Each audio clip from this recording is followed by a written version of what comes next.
Hello, beautiful boss babes. Are you ready to chase life with Kelly?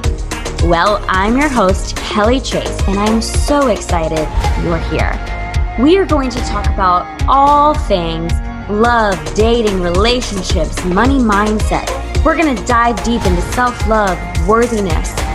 I am going to bring on some incredibly empowering guests. We're going to have fun, we're going to laugh, and perhaps we're even going to shed some tears together.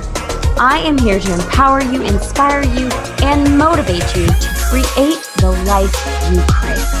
I am so excited for today's episode. Let's dive in.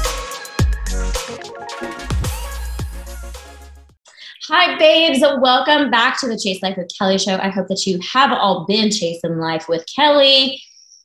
If you've been here for a while, you probably know what that means by now. If you haven't, well, stay tuned because we're about to dive into a lot of what Chase Life with Kelly embodies very often. So I want to welcome to our show today. She is a spiritual mindset coach, manifestation expert, and mentor to female CEOs. This is Kristen Cipriano. Welcome to the show. Thank you so much for having me. I'm so excited. Absolutely. You're so welcome. I am literally, I was telling her before we started recording. So she was introduced to me from a mutual friend of mine. And it was, I read her information. I was like, oh my God, I want to talk about all the things. Guys, I mean, this episode may be 3 hours long if we actually started talking about all the things, but I'm not going to do that to you. But we are going to dive into a lot about, well, I do want to talk about the different modalities, the healing modalities, as far as NLP and somatic healing, energetics, what that means. And also about money mindset, busting the income ceiling. I love money talk. Don't we all, ladies? Don't we all? But then obviously as well, talking about just why we are actually kind of stuck in patterning and addicted to these behaviors and why we're constantly struggling. Why are we all struggling? So we're going to dive deep into all of that. And I love this point. Said, good girls don't become millionaires, bad bitches do. Mm-hmm. I love that so much. And you know what? Maybe 6 years ago, me would be like, no, I don't know about that. But I don't know, just because of the healing journey that I've been on and the self-transformation.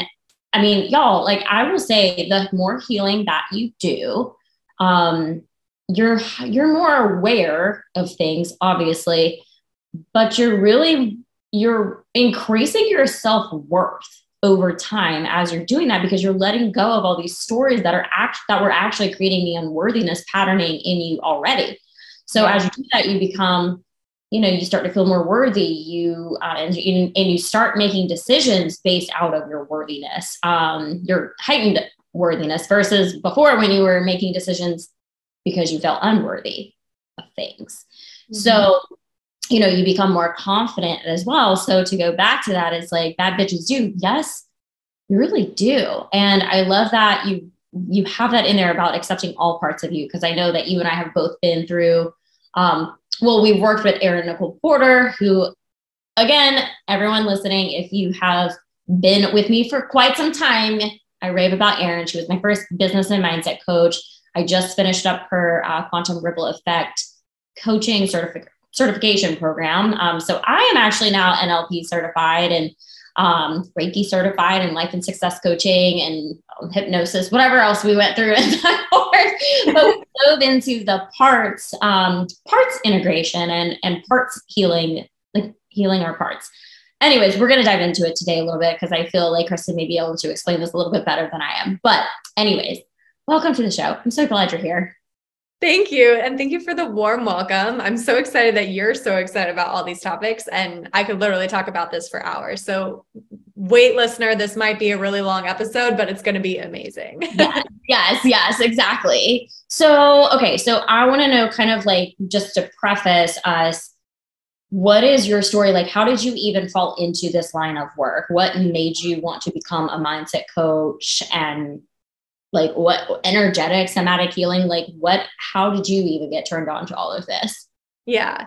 So, I feel like this is a lot of people's origin story, but I didn't really think that this would happen to me because I thought I had a very clear direction in life, right? Like I thought I knew what I was doing. I thought I knew what I loved, but this mindset work, this energetics work kind of found me, or not kind of, it actually did find me. So for context, I had actually quit my corporate job and moved into doing like social media and business coaching, like from a purely strategic lens.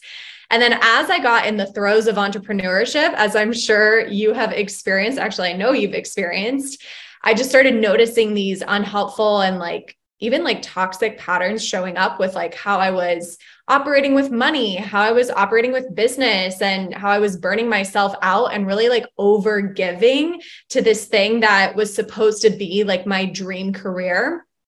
And so it really started to feel like business was too hard and there had to be an easier way. Yeah. And at that point, I actually had a pretty dramatic spiritual awakening. It was like a bolt of lightning hit our air conditioning unit in our little pre-war apartment in Mineola, New York.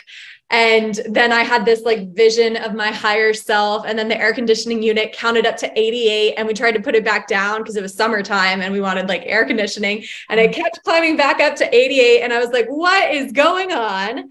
Because before that, I wasn't even spiritual. But in that moment, it kind of like was like a thunderclap. It woke me up.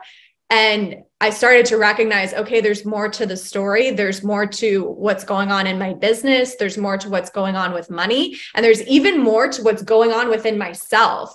Yeah. And from that perspective, I went on a much longer healing and spiritual awakening path, which has led me to where we are today. Wow. Yeah, I love that. Speaking of like what you were saying, it's like, it was so much more in depth. I mean, I ran a health coaching business for 4 or 5 years. And then I started like, that's when I was introduced to Erin, was like on that 4th or 5th year mark. And I started like leaning in, like I said, before we started recording, it's like, she just like awakened something inside of me that I like never knew existed. And it was that like, so since the end of 2018 till now, because I continue to do this work, it's like, oh my God, like the me that was like 7 years ago, I'm like, when I was like doing my business, it was just almost like going through the motions. It wasn't like, it didn't feel like there wasn't, I don't know, the impact of the passion, like all of it really wasn't there in the way that it is now. So I can like totally, because I felt like that, I mean, my thunderclap was literally like hearing Erin like say something that like shook me to my core. And I was like, that's why I do what I do. Oh my God. Or, oh my gosh, like because of that trauma when I was 4 years old, this is why I've been acting this way my entire life. Like yeah. Breakthroughs were coming and I was like, holy shit. Yeah. So that's so cool. Oh my God. I love that. It is crazy. And I feel like business tends to bring it out. Like, I don't think our story is all that uncommon in business. And, you know, some people, it gets triggered when they fall in love, like with the love of their life, when they finally feel like they're in a safe and secure relationship, that's when all this stuff comes up for them.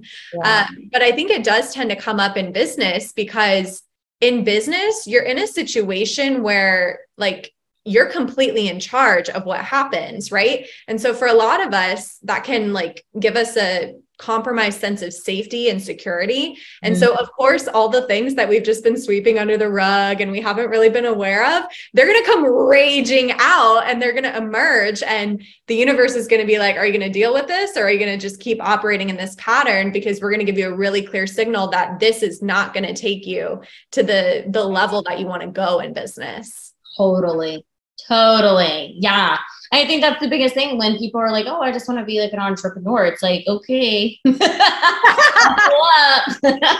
Yeah, I get it. Like you can ride the wave for so long as far as like, I mean, again, I left corporate world in 2017 and I've been back now twice and back into the corporate world. And granted, my mindset has shifted. So I don't even like using that language of like, oh, I had to go back and get a 9 to 5. Like it's an investment in my nervous system more or less, because I was just like, like I said, in 2017 is when I like left my one corporate job and I just pursued the health coaching and I was fine. But like to get me to financially and as well as like creating the impact that I would have wanted to, wouldn't have known how to do it. Like I hadn't worked with a coach yet. I had no mentor. I was literally just like throwing spaghetti against the wall and hoping it would stick. And it did. It stuck. But how long was that going to keep going until people were like, okay, she's talking about the same thing. Like, it's like I needed to actually have deeper and more meaningful sessions so that people could like refer people out to me. And it's not like they weren't getting like what I promised, but it didn't feel the way that it would feel now when I'm on a coaching call. But yeah, I mean, I've made investments in 2019. I pursued another corporate job, and it was fine because I was just like, and maybe, I don't know if you experience this, but I feel like our spiritual awakening, we're like, you're remembering, it's about remembering of like who you are, right? Well, also you're literally unlearning everything, like 95% of everything that you have seen, taught, heard, learned, whatever, you are unlearning. Yeah. So it's like your body is just like wide open to this vulnerability. You're hyper aware to your emotions at this point. So it's like, you like thought you were sad back 5 years ago, but you're like, no, you're sad now. And like, you feel it like in every morsel of your body. And so it's like, you're on an emotional roller coaster, like every fucking day. That's what it feels like, or that's how it was for me. And so it was like, oh my gosh, like it's like my mind was like, you know how they say, like, I guess you're like quantum leaping. It's like my mind was like so advanced, but like the rest of me was trying to catch up. My spiritual self was like on another level, and my human self was like, what is happening? And so obviously you have to like, it's almost like you have to become like an energetic match with yourself. Like your spiritual and your human have to like become. And I think that's why they always say like the be, do, have, like you have to become the thing, then take the actions, and then you'll have what you want. Yeah. And if you're like, mind is here and your body's over here, your spiritual self's over here, and your human self is over here, you're like, what? I don't know who I am right now at all. Yeah, there's like the deeper integration that has to come through. And I don't know if you experienced this, but I know for me, it was like a solid 2-year time period where I was like actively integrating after the thunderclap before I finally felt like, really within the past year or maybe like 8 months or so, now I finally feel like, oh, I know who I am. I know what I stand for. I know what's me. I know what's not me. And I can actually navigate through life, business, money in a much more, I don't want to say intelligent way, but maybe a much more aware way, to where the emotions and the childhood trauma and some of these patterns that cause us to be reactive and to create chaos where it doesn't actually need to exist, as those start to go away, now we can navigate through everything with a lot more clarity and awareness and reach success a lot faster. Totally. Absolutely. Absolutely. Yeah. And I was going to say the word, like regulated when you were like aware. Yeah. Like, I feel like you're just more, because you have integrated both of those parts, you are, and granted, like going through QRE, that's like a lot of those modalities is to help you regulate your nervous system so that you're not making decisions out of a reaction or fear, or trauma, or whatever the case may be. So it's like, I feel like I'm there again now, and that going through QRE, I'm like plugging QRE like crazy right now. That's really a commission, girl. Yeah, exactly. Like QRE, I want to sponsor my podcast. But anyways, but yeah, it's like I learned so much, and I know that you did too, about how to regulate your nervous system and whatnot. And I did just pursue a corporate opportunity, but it's so like, I was manifesting. Like my nervous system was so shot last year. Like I would have like a 11K month, and then I'd have like a 0K month. Mm-hmm. And then I would have like a 5K month. And then like it was like so inconsistent. And I know like effort in, effort out kind of thing. So, like I knew what was going on, and it was all in my head. Everything was in my head. It was like, I would do something, and I feel like I had that, I feel like I had the mentality almost like when you first start your business or you first start showing up on Instagram, and you're like you make a post and you're all excited about it, but then two people like it. And you're like, oh my gosh, okay, they must not have liked that. So let me try something different. And then maybe that like gets better views or engagement or something. Like I was fixated on the engagement more than the impact. And so it was like just my mental clarity was having an emotional roller coaster. My everything on the external was an emotional roller coaster. It was just like not good. So obviously my bank account was just, fluctuating all the time. And it was I was financially depressed again. And I've been there before and I was like, I will never, like, I remember back in November doing this like dancing somatic, like dance experience. And, with another mentor, and I just started crying in my living room. And I was like, I will never be here again. Like, this is the second time this has happened to me. I will never be here again. Declaring it, because I was like, this effing sucks. Like, to feel so low. And I mean, like, it makes you feel like, I know money doesn't have conditions, but we put that on ourselves, like I could feel as high vibey as I wanted to, but at the end of the day, the fear, the lack, the embarrassment, the insecurity around not having a lot of money in my bank account was really like, it was funny. I met this guy and he like showed me his like dream partner, like list, like on his phone. I had the same thing. We like switched phones. And honestly, like one of his bullet points was like, I want my person to be like financially secure. And my gut tensed up reading that. And I was like, wow, that's a wound. That's a big wound.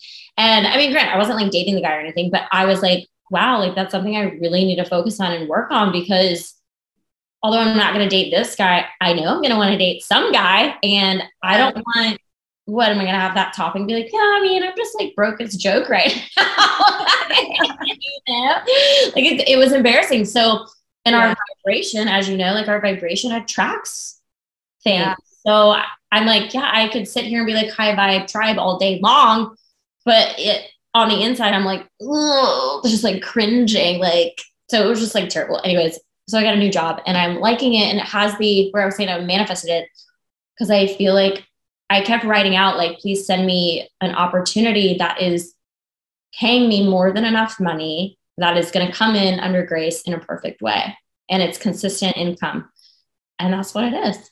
So every 2 weeks, it offers health insurance. Like, we're good to go. And it's paying me more than enough. Like, it's not like I'm just able to pay my expenses. I have a little bit more wiggle room, Yeah.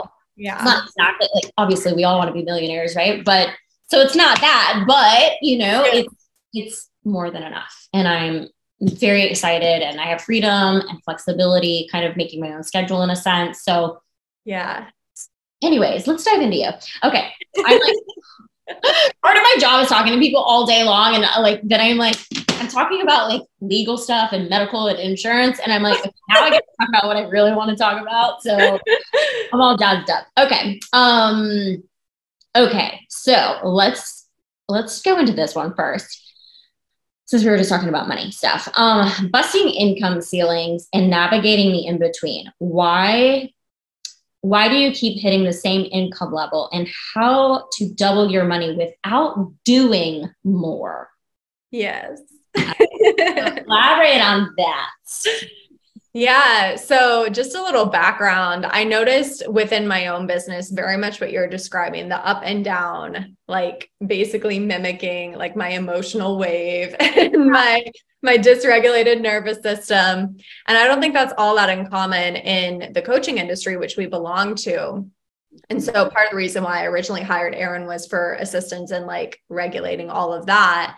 And I started to notice that there were some months where like I would not be able to clear like 5K per month, for example. And then there were other months where, without really doing that much different, I would make like $25,000 or $17,000. Or there was one month where it was $30,000. There was one month where it was $60,000. I would have these like really high, expansive cash months that were like really empowering when I looked back on them. But I had to look at, okay, well, why is this only happening sometimes and not all the time?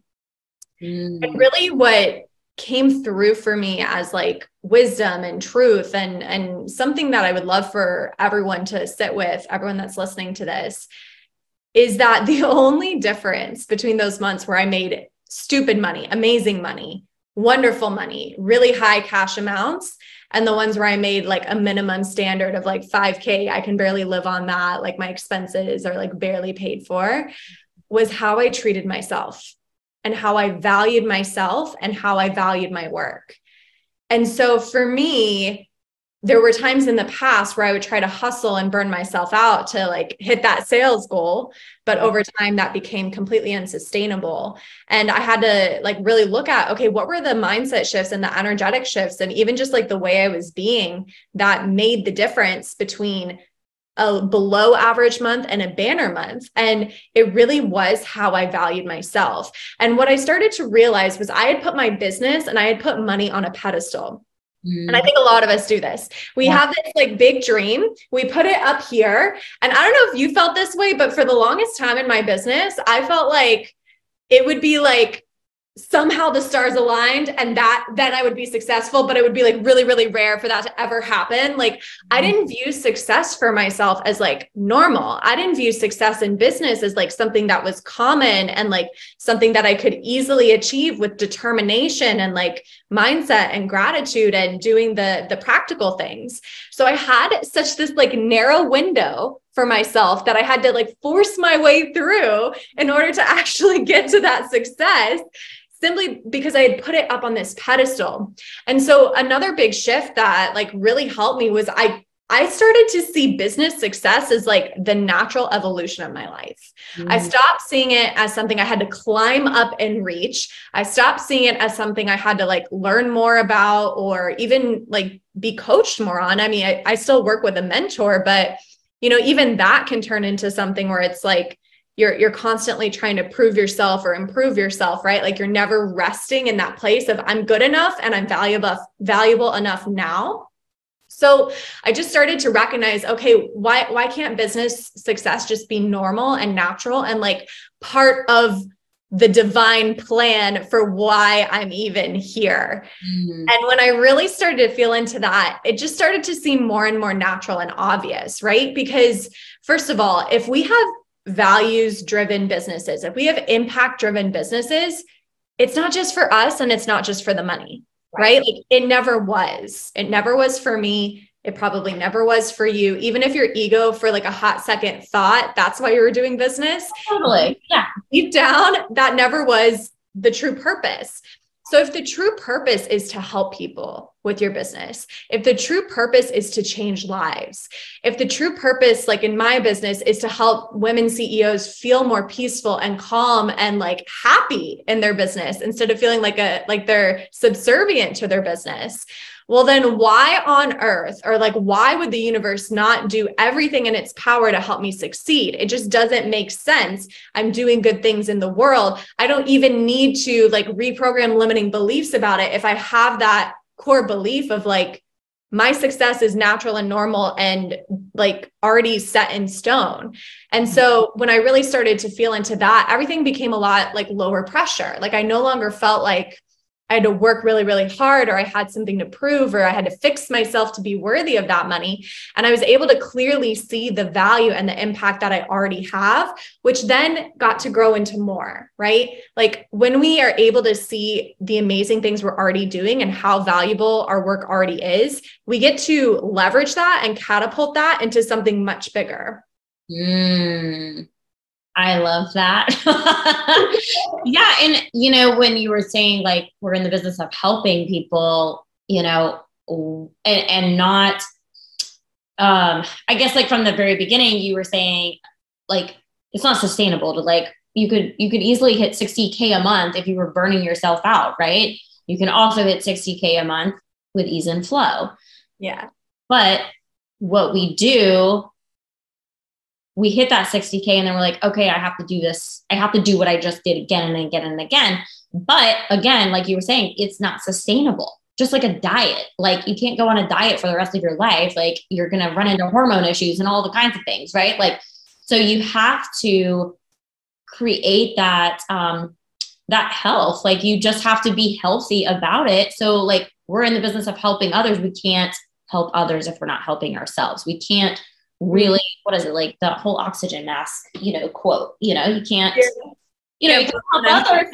You gotta put your oxygen mask on first. And that's so true. Like with everything that we're doing, like that's the biggest thing. Like y'all, like self-love is the foundation to everything that we do. So if we're constantly showing up and in burnout because and totally not tuning into ourselves, then that is a really big part of like why we get in burnout, but two, like why there's so much, like I would say, influx in our business too, or our careers, and I know there's many listeners that you may not have a business. So think of this in your career as well, or a relationship. You can relate all this because our behaviors are replicated in all areas of our lives, everybody. Yeah. Well, and I think there's something too that I didn't mention that just wanted to come through now, where it's like, okay, part of it was seeing my own value. Part of it was the self-love, but then the other part of it was being able to trust what I couldn't see. Yeah. And that was the hardest thing in the world for a control freak like me. That was so hard to learn and to lean into. I actually had these kind of like experiences that the universe gave me to like force me to build that trust. Right. So like my puppy Kingsley was like in the ICU for parvovirus. Are you familiar with parvo? It's a super deadly virus that new puppies can get. And so we like brought him home Christmas Eve. And then 2 days later, he had to go to the ICU. This was back in 2021, 2022. And in that moment, it was like, okay, like there is literally nothing we can do other than give him to the doctors and pray, right? Like our only role is to keep up with what the doctors are telling us and to understand his plan of care and to make decisions on his plan of care based on what the doctors tell us. But I can't actually do anything in this situation to like make the outcome I want happen. And so that was a really powerful experience. He's perfectly healthy now. He's still here with us, but that was a really powerful experience in surrender and recognizing that, okay, there is a higher power or divine love or forces in the universe that actually want to help me and want to help me experience good things. Because at first, we tend to pray when we're in a disaster-like situation like that. But now I pray every day. Now I ask for help and I expect help and I lean into the trust of help I can't control every single day. And that I have to think that has a huge impact. I know it does. Yeah. This is a random question, just spinning off of what you just said, but about praying, because I feel like some people like, this is a genuine question and it is my question as well, over time, because I've never been like, I've never been like religious really, but, and then as I've become more spiritually awakened, I still don't like, is there a right way to pray? Like, is there like a way that you're supposed to like address, like, I don't know, like I was working with a therapist, life coach, body work. I don't know. She did a lot. She was like very like spiritually connected, this woman. But anyway, she would always say like, dear creator, hello, like this is your daughter, Kelly speaking. Like she just like, that's how she did it. Like, I'm not saying I have to do it, like, I have to do it that way, but is there like a way that you do it? Cause I feel like that's like, it's just like the thing of like, oh, just meditate on it. And people are like, I don't know how to meditate. Or they have such like a story of like what meditation is. And so they're like, I can't do that. So maybe is there a way people could pray that they just aren't aware of and maybe they're scared of it? Yeah. So I've had an interesting relationship with prayer. Like I said, I mean, in the beginning, I was only like forced into it because of disaster and I felt like I had no other option. So I kind of went into prayer kicking and screaming, so to speak. But now I see it as like a really like helpful tool. And for me, it's like how I stay connected to the divine. It's how I know like my manifestations are not just like in my journal. They're actually like out there and like things are happening and things I don't know about yet are unfolding.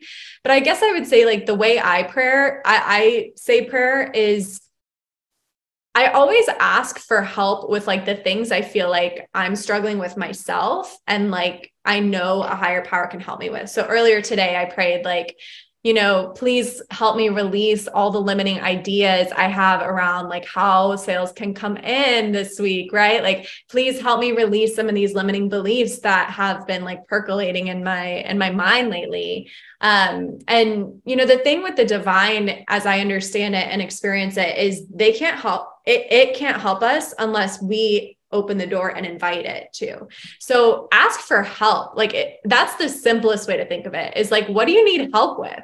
And you can go really specific, you can go really broad, but like, sometimes I need help with believing that money can come. So I'll be like, God, send me money in the most insane way. I never would have been able to think of it. Right. Like, so sometimes we can use it for something like that, but we can also just use it for like smaller things, like help me clear this limiting belief, help me feel your presence, help me trust that what I want is going to come true. And that's really like probably the most practical way to pray, because you really do feel something shift. And that might like freak people out at first, but you feel something open up in your body. You feel something open up in your energetic system. You might actually feel a presence. You might feel tingles. You might see a vision. And so when you have those little like mini experiences of that connection with the divine, now you can trust it more because you've experienced it. It's not this made up thing. You're actually interacting with it and relating to it. I love that. That was a good explanation. I love that. Okay. Yes. Ask for help. I think that's what a lot of us, we don't want. It's like, how do we ask for help? It's like, or it's such like a story that people don't ask for help because, they think they can do it on their own or whatever, it's like, and then they're like speaking to something that's not physically tangible. So then they're like, what? Like, but no, that's so cool. I love that. Okay. So speaking of like manifestation, why do we think that can feel hard to manifest something? I'm going to read this like word for word of what does manifestation feel hard? Or maybe you just never feel worthy of what you want to call into your life. You might be in a trauma bond with the law of attraction. Here's how to break it once and for all. Okay, so let's dissect that. You might be in a trauma bond with the law of attraction. Yeah. What do you mean by that? Yeah. So this is actually leading perfectly in from our prayer conversation. So I gave an example of like, just ask for help, like feel that presence, that loving, joyful presence that's here to support you. So when manifestation feels really hard and you're feeling like really attached to an outcome and there's a lot of like emotion coming through. Other things that can happen is like, if you have like a strict deadline and you're like feeling really like anxious or like pressury around a deadline, like I want this much money by this date to pay this bill, to do this thing, right? Whatever it is. When we have all these attachments to how and when things happen and like who's going to come through, then we can start to feel like we're in a codependent dynamic with the universe, with God, with money, with our clients, right? And that codependent dynamic feels like a push-pull. It feels like I give so much, I give, and I get nothing back in return, right? And it feels like this, why do I even try? It feels like this really like hurtful collapse, and it's really energetically draining and it's emotionally draining. And we get in that dynamic when we have attachment trauma, right? So if we had codependent dynamics in childhood or in adulthood, which I've had both, and then we also can experience that if we just struggle to trust the unknown, because when we don't trust something, we try to control it. Right. Correct. Right. Like when we can't trust, we try to control it. We try to make sure we know where everything is coming through, make sure we know how and when, right? And when we're in that controlling state, manifestation can feel very hard because you're putting all the work on yourself. You're not leaning back into that trust. You're not letting the divine actually help you.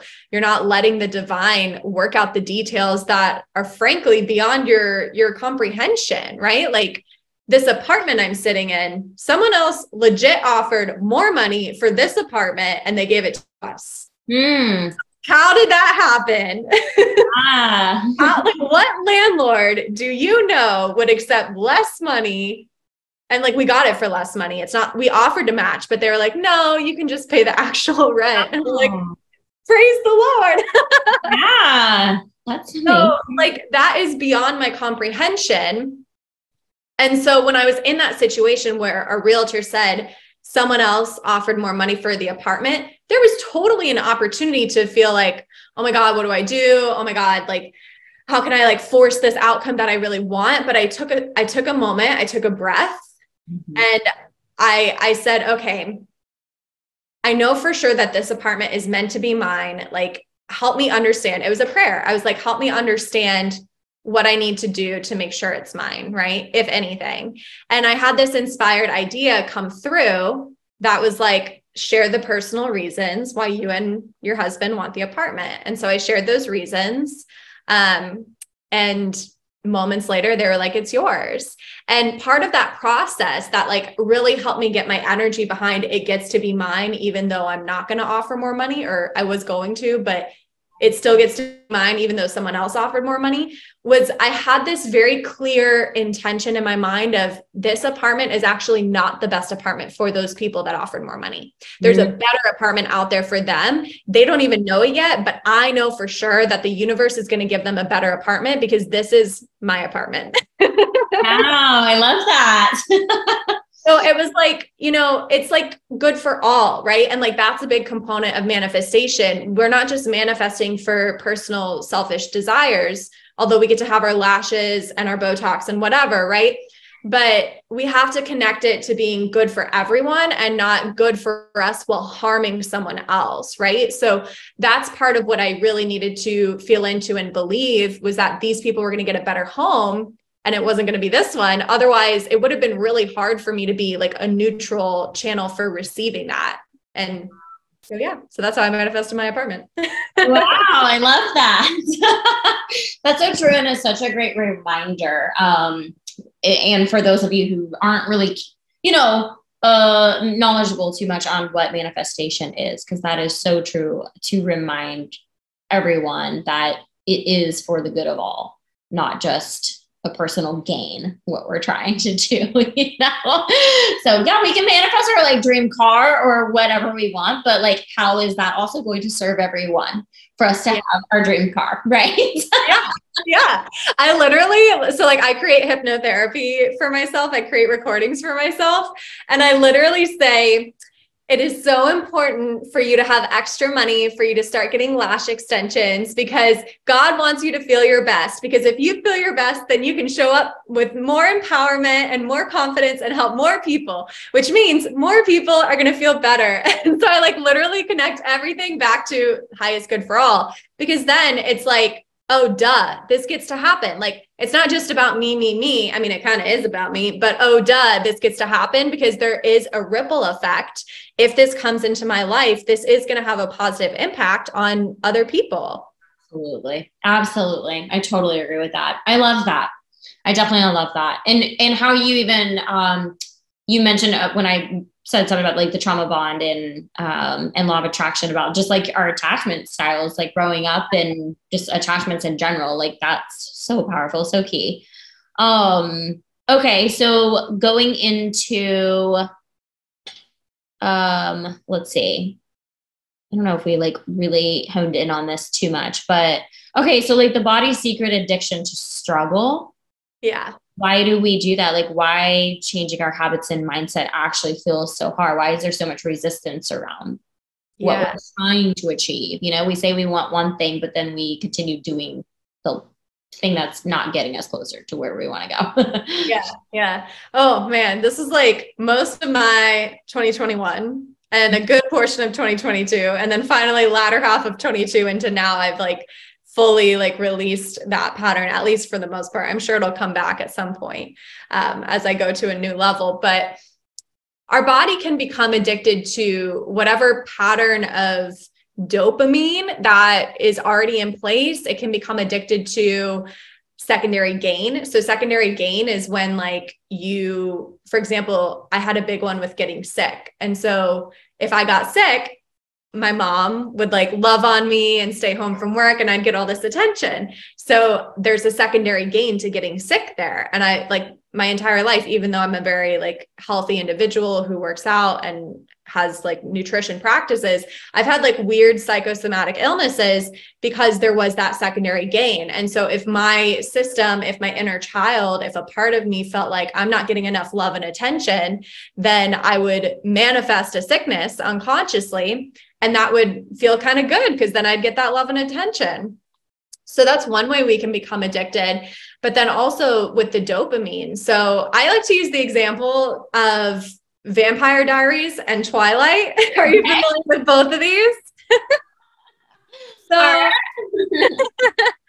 okay. So, and this is like really, it's in all of our media, but those are like, I find like common pop culture examples most people know. So when you watch, or Gossip Girl is another good example. When you watch these like teen drama shows like Vampire Diaries or Gossip Girl, you're literally going through like a dopamine cycle on the show. So when you get to the end of the episode and there's that massive cliffhanger, and then you're like, oh, I gotta tune in next week, right? You're literally like, there's literally a chemical reaction happening in your brain and in your body. And so even just like consuming that stuff, even if we love it, if you're not aware of it, or if you did it like back in childhood and you haven't like healed some of those patterns, you can start to like desire the cliffhanger. So you can start to desire a little bit of chaos or a little bit of drama, and to like not know if something's going to work out for you because it felt so good and entertaining when you were watching Vampire Diaries. Yeah, that makes sense though. And like, same thing with the codependency. So I tend to think that a lot of my codependency patterns came more from like what I was consuming as a child in terms of media versus like my parents. I think there was some there with my parents, but like, I was like obsessed with Twilight, and I like, you know, read all the books, watched all the movies, was like deeply emotionally invested in the entire series, right? As a teenager.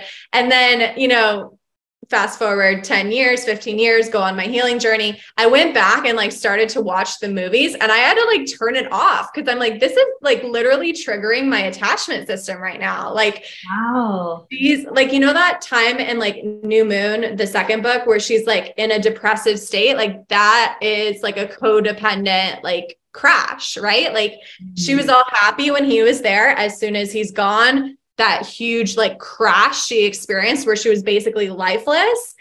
That's how codependency is, right? Like that when the person who is in more of like the dominant role leaves the relationship or is done with you, then you do feel like you were used. You do feel like there's no life left in you. And right. So, I mean, this is just one example, but we have these examples in our media, and it's like proclaimed as this epic love story that we should all aspire to have in our life. And so we form this unconscious association where it's like, oh, that's good. And that's entertaining. And I love that. And then you don't love it so much when you're experiencing that in your money, where you're like giving so much to your business or your career and giving so much to your money. And then it's used all up and you're in that state of not enough again. You're in that state of lifelessness again. So that's how I think we become addicted to struggle. For sure. Yeah. Well, again, I mean, you know, how our subconscious works. It's like everything, what I was saying, it's like we're unlearning everything that we've even seen. Like we see things in a magazine or on TV, you know, out on the streets, you know, it's like we see things and our subconscious just takes that in and we're like, huh, is that how it's supposed to be? And then we like acquire that story for ourselves. So it's like, but yeah, like our body gets so adjusted to, like you said, that cliffhanger, and then it craves more. It reminded me, and I haven't even read the entire book, but what I have read of The Body Keeps Score. Of that, because our body is, you know, when you experience a trauma, whether it's big T or little t, it actually kind of like craves, and it not necessarily craves, but it is like, it's comfortable and it feels normal when it's in those like trauma-induced situations and experiences. So although it's like they don't want to be in that situation anymore or ever again, the body is almost like craving it in a certain way. Like it's okay because that's safe to them. That's like safe to the trauma. So again, it's that dopamine high and like all of that. So it's like, oh, this is safe. This is where I'm supposed to be. But also it's like wreaking havoc on the rest of the body, you know, right. And when it's not there, that's probably why people do like resort to drugs or alcohol or sex or whatever, because they can't handle it in a sense because they don't have it anymore. Right. And well, and when the trauma, like when the, whatever the trauma is, like when it feels more comfortable to be in it, part of that is you're seeking the repair, right? So we call it reenactment and trauma healing, but part of what the body is trying to do is to solve that traumatic experience. But we don't have a lot of those opportunities in modern society unless we're actually working with a coach or a therapist or a trauma healer. So that's why we can stay stuck in this cycle, because it's like we're trying to heal that pattern, but no one is ever actually meeting us in the way we need to be met. Because when you're in a trauma pattern, you need to be met in a specific and different way to be able to come out of that and come back to pure presence.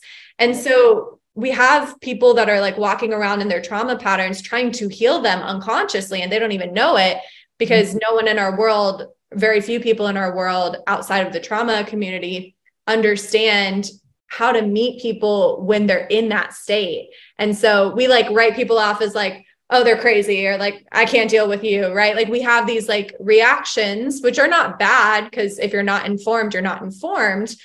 But that's part of the reason too, is like our world doesn't know how to deal with these people in an everyday sense. Yes. That is so true. You're right. No, that is, it's so true. It's so funny. I met someone, a fashion designer, actually, back in when I met Lauren for breakfast.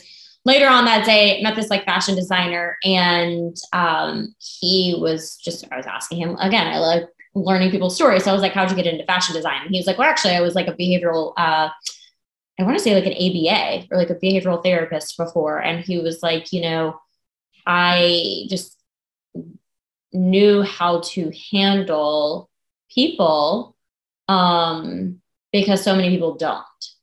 But I understood, like, you know, when someone's having a temper tantrum, although they're 24 years old, but they're having a temper tantrum, like how to actually approach them and blah, blah, blah. And I was like, that was so fascinating. So anyways, I was just piggybacking off what you said about the being informed, because that's it. It's like, so,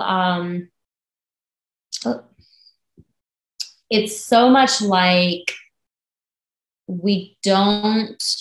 so many people don't know how to handle other humans, right? Like and granted, the way we handle humans is the way we're parented, the way that we're raised. And that's a big part of it, is the programming of how we're raised. You're either raised in a very, you look at being loved as maybe more critical and judgmental, whereas some households, it's more like empowering and like that type of thing. You know, that's how like people are raised. So it's just, I don't know, it's just interesting. I was about to go off on a tangent, but yeah, you're right. It's just the informed. Unless you're informed, you really don't know how to navigate that type of communication with someone. And so, yeah, you could see if someone's quote unquote acting out or behaving a certain way, and the other person's like, okay, whatever, like I can't handle that. That's weird. You're crazy, whatever the case may be, because they just don't have the tools to hold that, I guess,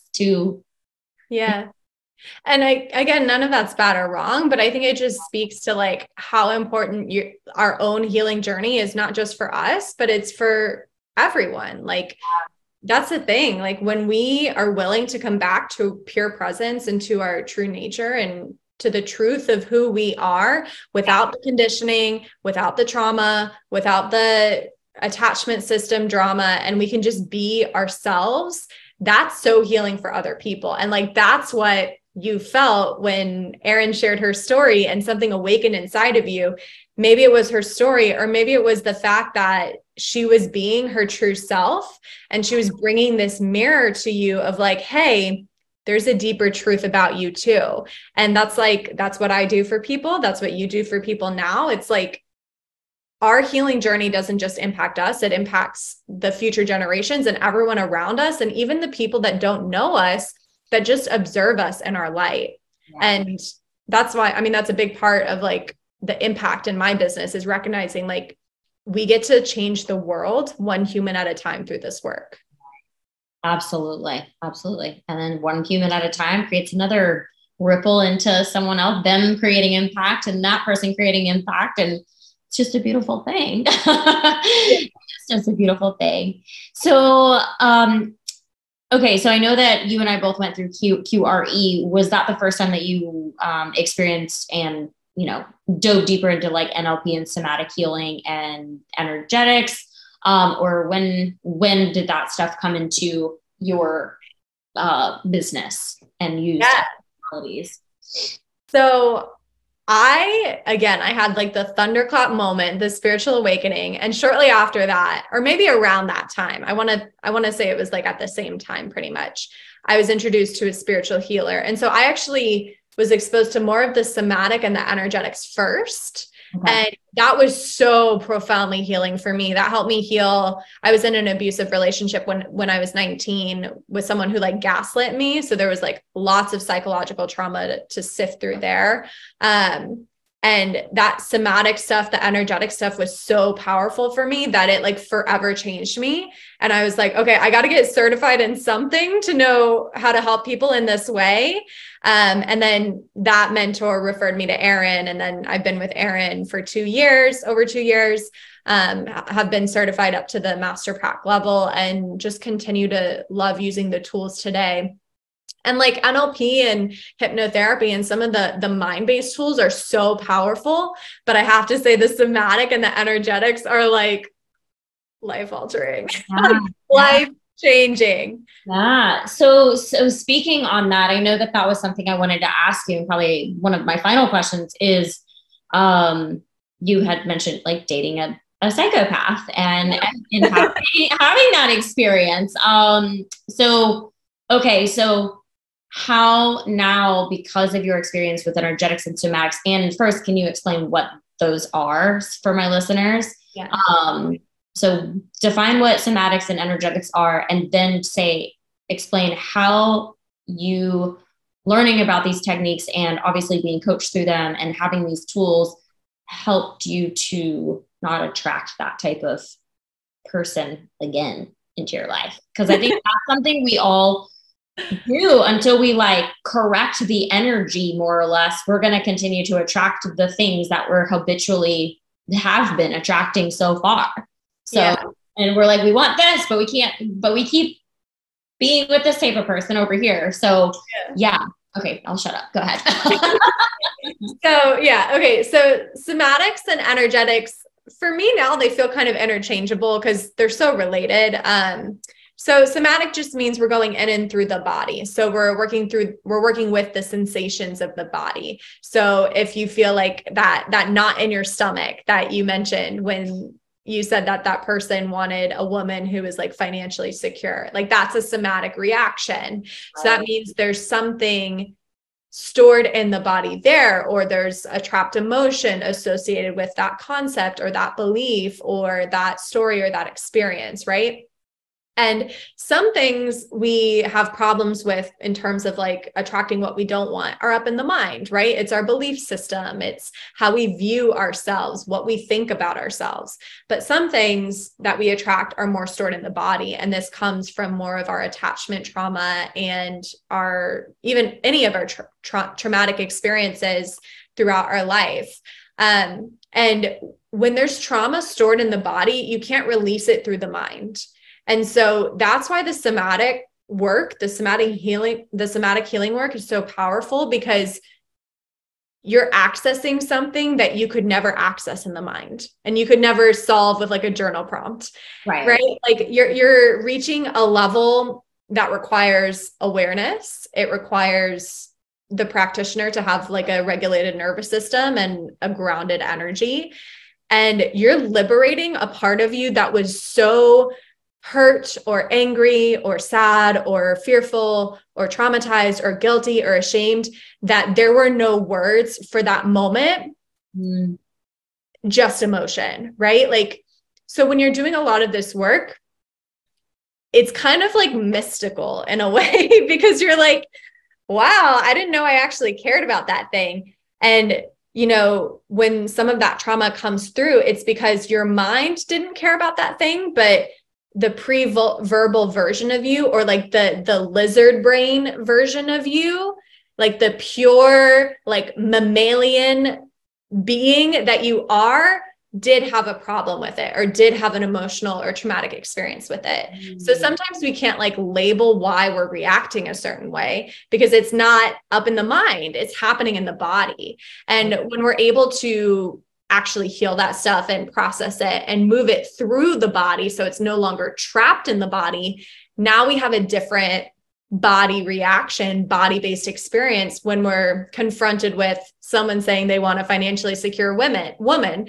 Now we're able to like feel open, heart open, you know, sacral open, like spacious with that, because we're not fearful or whatever the emotion is about not being good enough, for example. Right. Oh, that's good. I love that. I think I need to do more somatic stuff.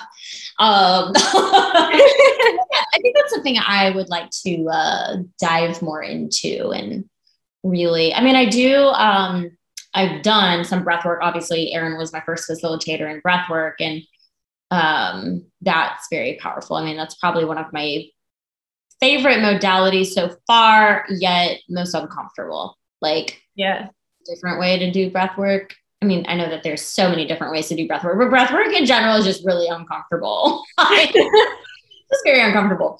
But, you know, outside of that, yes, the like somatic work though, I think is just really profound, because I mean, I know like there's certain people, like I'll get a text message or a phone call from, and as soon as I see their name on my phone, like my gut contracts, like everything stores in my gut, like my gut, like whenever therapists ask me, oh, where do you feel that? I'm like, my gut. Like, not my toe, it's in my gut. Like everything is stored in my gut, which, I mean, my stomach area. And granted, I've had digestive issues since I was like 18. So lo and behold, why? Oh, because everything, I'm just like suppressing every emotion and thought down into my gut and into my emotional body. So yeah, there's a lot to be released from there. Yeah, we all have our patterns of like where the energy gets stuck, and where we shove it down, right? Like where we hide it, where we shove it down. But I wanted to answer your other question about like how to not attract a psychopath. So this is like a twofold thing. So the first part of it was, after that experience, first of all, it was like a year of like just pure like Bella in book 2 or movie 2 of the Twilight series. Like I truly was lifeless after that experience, because it was a very codependent relationship. And so there was like a year of just like pure, like dead, like lifelessness in my body, mind, heart, soul. And then I started to date again a couple weeks later, or about a year later. And I went on all these like really crappy dates. And I just kept going on these dates, and I'm like, maybe I'll feel better one day. And it was like jerk after jerk after jerk. And eventually I reached the breaking point. Eventually I was like, I am not going on another date. You can't make me until I meet my husband. I literally said that out loud. I was like, I am never going on another date until I meet my husband. And then literally a couple of weeks later, I met my husband for the second time. I actually did go on a date, but then that guy canceled. And so my husband swooped in to save the day. His sister-in-law texted him and was like, hey, Kristen got stood up for a date. Do you want to come save the day? And he did. And of course, the rest is history there. But so the first part of this was, I recognized that I was worth more, right? I declared, I don't even care about going on dates anymore. I'm holding out for my husband. I declared that I was worthy of more, that my worth, my value as a human being is worthy of someone who's stable, who has a great job, who cares, who is loving, who is kind, who's great in the bedroom, who, you know, has ambition and is actually doing things with his life. Because I kept dating these people that had no ambition, and it just wasn't my style. So that was the first piece. But then the second piece, and I kind of talked about this earlier in the podcast, was all my trauma came up in my relationship with my husband. And there were moments where I was in that reactive state, trying to heal my codependent pattern with him. He has a secure attachment style. And it was a long process of like me trying to heal that, not knowing what it was. And eventually we like moved to a different city and I started my business. So that kind of distracted me for a while and kind of got me out of that pattern. But then it came up in my business. And then here we are, full circle. That's how I started my healing journey. Wow. So you can't like run away from the pattern. It's going to come up. And I think like the only way to stop attracting that experience is to, number one, recognize that you're worth more, and like to really like feel that in your body, like your worth as a human being, like you're worthy of love, you're worthy of money, you're worthy of unconditional love, right? You're worthy of a stable person, a stable, money source, a stable life, happiness, peace, everything that you want, you're worthy of now. And there's nothing you have to do to prove that you're worthy of that now.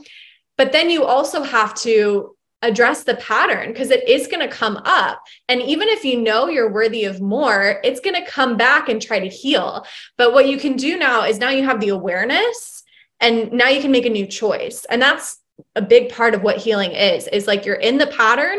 And if you have enough awareness to at least say, I am not going there anymore, I'm not doing that anymore, I'm going to go this way instead, that can be enough to start the healing process.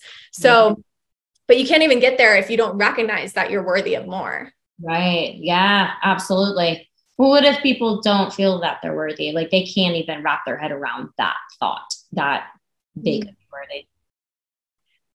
Yeah. I struggle with that for a long time myself. I think it's like a deep relationship you have to start to form with yourself, right? Like worthiness is innate, but if we're coming from that conditioned version of us, then we're not going to be able to access it, right? So it's that deep self-love and connection to yourself. And like, even just pretending like you think you're worthy and treating yourself how you would treat yourself if you were already making $1 million, if you already had that dream man, taking yourself out on a date, getting your hair done, hiring that house cleaner so you don't have to clean the toilet, right? Like doing little things that make you feel like you're more valuable, or people care about you, or there is an opportunity for you to get what you want, even if it's like you're going to buy yourself flowers or you're going to take yourself on a date. Even just the act of doing that and experiencing that is going to start to wake up this part of you that knows, oh, I was always worthy of that, right? Yeah. But if you never get to that place where you like try and like practice, then you're never going to feel it. But if you put yourself in that environment and feel how good it feels to love yourself and to take care of yourself, that's going to awaken within you. Totally. I absolutely agree with that. Yeah. Yep. Because I mean, that's exactly what I did. Like, so in 2017, when I left corporate for the first time, that was when I started to like, just, baby step my way into like the self-love journey, the personal development space. And I want to say the beginning of 2018, I read The Miracle Morning, and I have since practiced that Miracle Morning, the Lifesavers concept, ever since I read that book. I mean, yeah, maybe I've taken like a few days off here and there, but like I always come back to it because it made me turn inward. It made me tune into myself when I had never done that before, except for maybe, to like go work out, but like our health is so much deeper than just working out. Like it's so much deeper. So, but yeah, you have to decide like, hey, you know what? I don't want to live feeling unhappy or just stuck or stagnant anymore. And you don't have to like totally like 360 your world like I did, but what's one thing that you could do? Maybe you do just start writing 3 things you're grateful for every single day and see how that starts to like shift things for you. So yeah, I love that. You wouldn't necessarily be able to like all of a sudden be like, yeah, I'm worthy when you're like totally conditioned to like not feel that way. So you have to start just baby stepping your way. Just like, and again, kind of going back to like, I want to say if you're wanting to like get your body feeling better or something, it's like, you can't just like work out one time and like all of a sudden like feel better. It's like every day or 2 to 3 times a week, even if you could just commit to that, 20-minute workout 2 times a week, like at least that, creating that habit will start to shift things for you over time. And so it does the same thing. So anyways, I love this conversation. Thank you so much. It was so good. So good. So where can people find you? And if you have anything to promote, obviously share away. Yeah. So I'm Kristen Cipriano, KristenCipriano.com. I'm sure you can put that in the show notes for people so they know how to spell it. And then my main platform is Instagram. I'm at Kristen.Cipriano, and on TikTok, Kristen.Cipriano. So just all the Kristen Ciprianos, that's me. And then as far as like things to promote, I have like digital products on my website. So one that might be relevant to this conversation is I have a money trauma virtual retreat on my website. If anyone's interested in diving deeper into some of the somatics, and there is breath work as part of that experience. And then periodically I have different offers that come online. So best way to keep up with me is to follow me on the social medias, and you'll know about all the things. Love it. That's amazing. I love it. That sounds cool. Your virtual retreat. That's cool. Well, thank you so much again for being here today and sharing a wealth of knowledge with us. I know I learned a lot too. So it's nice. It's helpful. Very good, helpful reminders for me as well. So thank you. I'm so grateful you were here, and I'm so glad that we were able to connect and get you on. Thank you so much, Kelly. So welcome. If you loved this episode, please download, share, rate, and review. If you are ready to step into that next level version of you and grow your business and bank account, it's time to unleash your goddess magic and chase life with Kelly. You can start this epic expansion journey by diving into the Goddess Magic course bundle found at chaselifetogether.com. Please connect with me on Instagram at chaselifewithkelly. Join the Chase Life with Kelly Facebook community and subscribe to my YouTube channel. Till next time, create the life you crave, babe, and chase life with Kelly.